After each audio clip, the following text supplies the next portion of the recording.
Well, now to the latest on the U.S. showdown with Iran. President Trump weighing a possible attack on Iranian nuclear facilities, saying he'll make a decision within the next 2 weeks.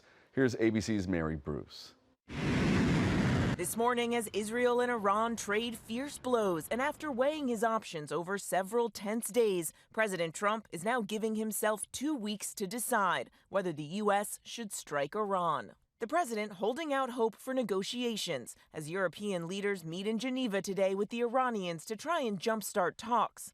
I asked the press secretary if there's no progress in the next 2 weeks, does that mean the U.S. will bomb Iran? Is he saying that if Iran does not come back to the negotiating table within the next 2 weeks, that the president will strike? The president is saying that he will make a decision whether or not to go within the next 2 weeks. It's very clear and direct. Is he seeing any inklings of progress that give him that hope that talks are still possible? Well, that's why he said in the statement that I just read for all of you, based on the fact that there's a substantial chance of negotiations that may or may not take place with Iran in the near future, he will make that decision within the next 2 weeks. What makes him think there's still a substantial chance? I'm not going to get into the reasoning and the rationale. The president believes that, but that's his position, and he will make a decision within the next 2 weeks. But the pressure to make up his mind only growing. According to a source, the president is troubled by the deep divisions in his own party about what he should do, hold out for negotiations or join the attack.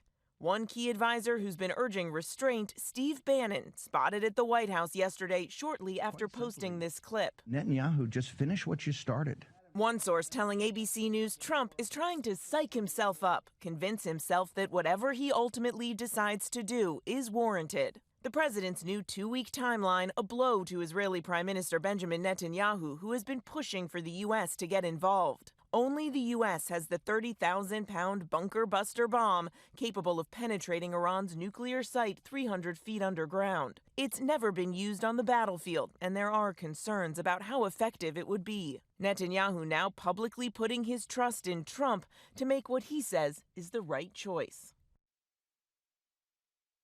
That was Mary Bruce reporting. Sources have also told ABC News a big factor weighing in on Trump's decision is timing, especially how long it would take additional American troops to enter the region and defend U.S. interests if needed.